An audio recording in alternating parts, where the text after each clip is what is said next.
Hey Jessica, it's just going to take a little bit to play through. It's a little bit of a big file on this one. But I wanted to give you a quick video feedback. This will be a little quick because I'm kind of limited to a 15-minute time slot on this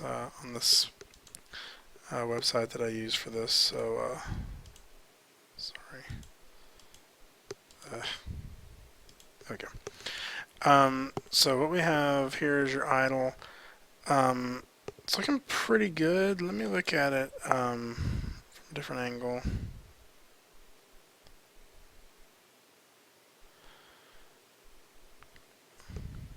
It's not really not responding. It'll come back. There it is.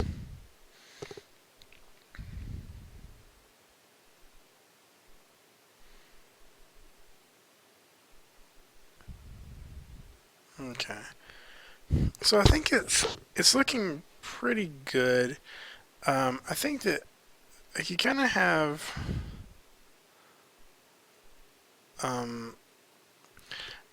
what feels like three poses that you're kind of ping-ponging back and forth with. So let me see if I can sketch this out really quick. If you have pose A is like the character. That's terrible. Pose A is kind of the character leaned back to one side, right? Pose B is kind of the character. I'm exaggerating these pretty significantly. And then there's kind of an up pose in between there where he kind of goes in between those three, right? And so it goes like, A to B to C, and then back to B again, and then to A. And so I know it's not really going back to B, but it feels like it is. And so what you get is this like sort of so it feels like it's kind of seesawing.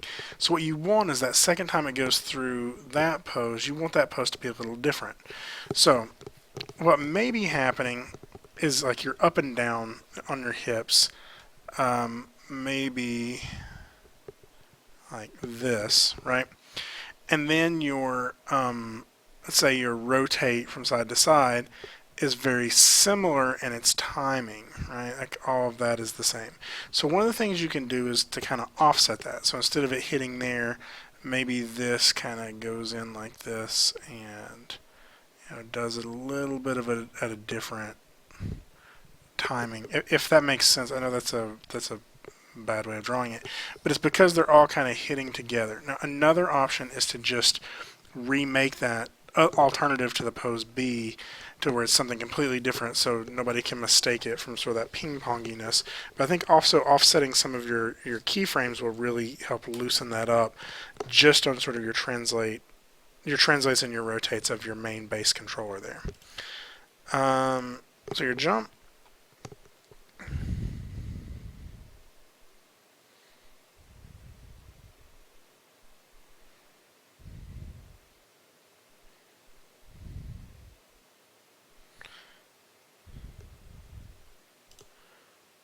let me open this in QuickTime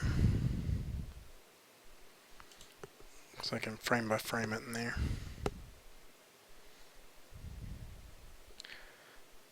I'll pause. Oh, okay, I was going to say I'll pause it while it's opening, but so if I watch this sort of frame by frame,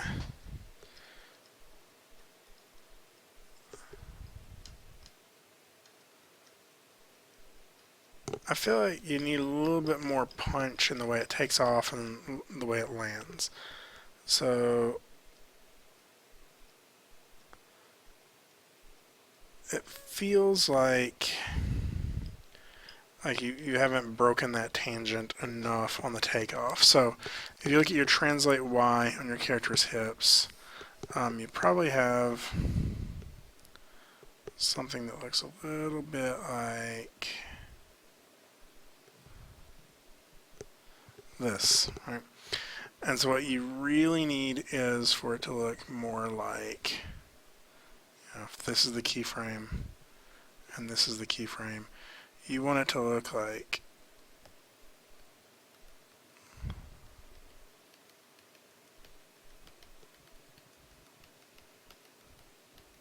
okay.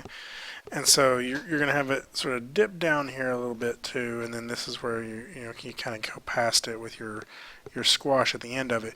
But what that's going to do is really going to pop it up there. So even if it's kind of sharp right here, even if this angle is still kind of sharp, it's still getting a little bit of that. You just need to pop out of there, and so and then it needs to flatten out at the top. So I would really work on that curve a little bit. But I think the pose, and you'll have to fix it for the feet as well, but I think the pose itself is feeling pretty good. Too bad QuickTime decided to stop playing it. Let's go ahead and close it and play it through here.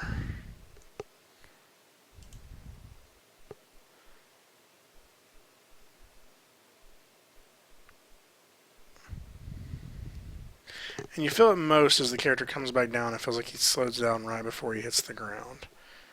And he also feels like he kind of hits the ceiling and kind of bounces back a little bit. So yeah, I think I would work on that, make that just a touch more punchy. But I think it would feel pretty good.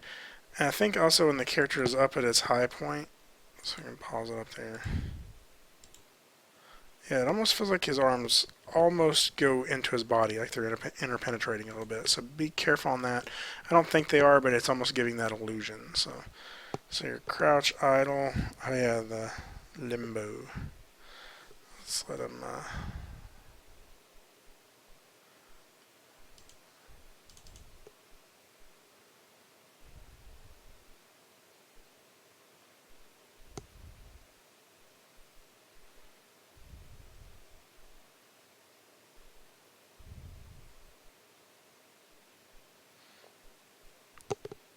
So I think it's actually looking pretty good.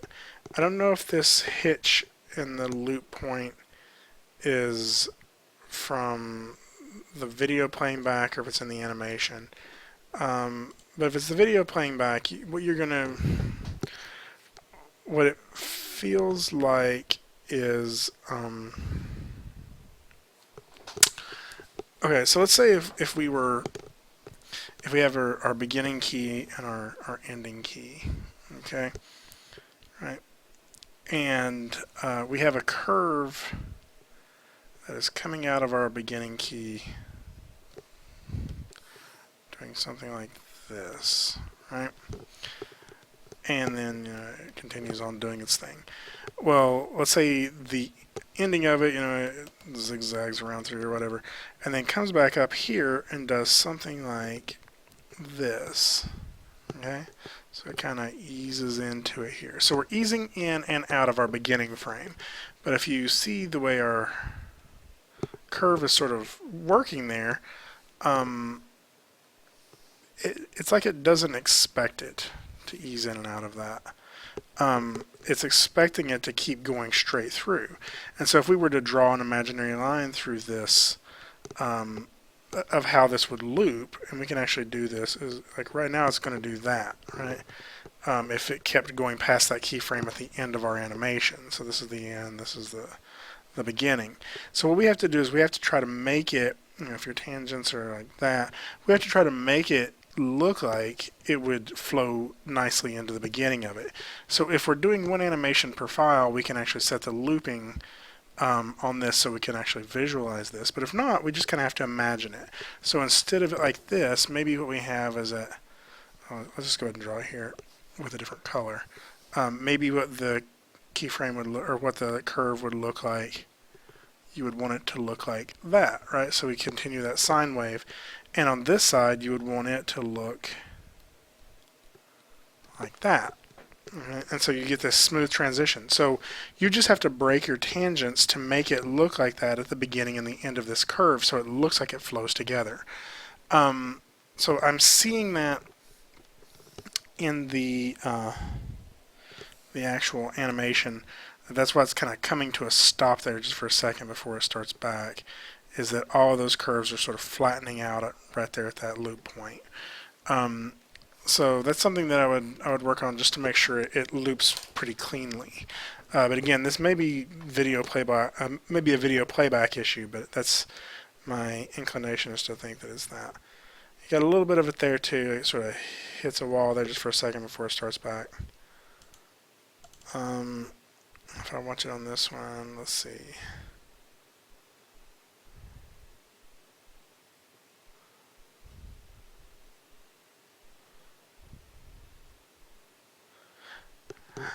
I actually really like this one as sort of a gag um, animation almost. I feel like the character needs a little bit more up and down.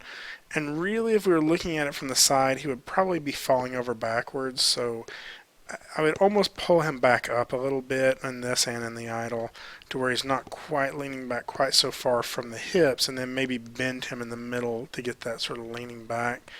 Because it's maybe just a touch too far back, but otherwise I really kind of like that one. And so the last one is your run.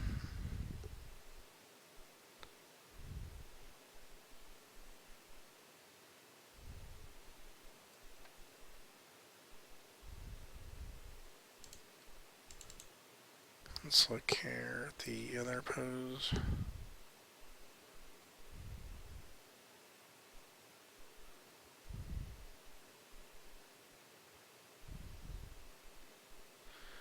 So this one's looking pretty good. I feel like there's a little bit of a hitch in the feet, but it may be a render issue. And I wonder if, so the character goes from being back on the ball of his heel, like when his foot is sort of straight back, right, to going flat. And so that, it feels like that's happening in one frame. It feels very poppy, like it's very, very sharp.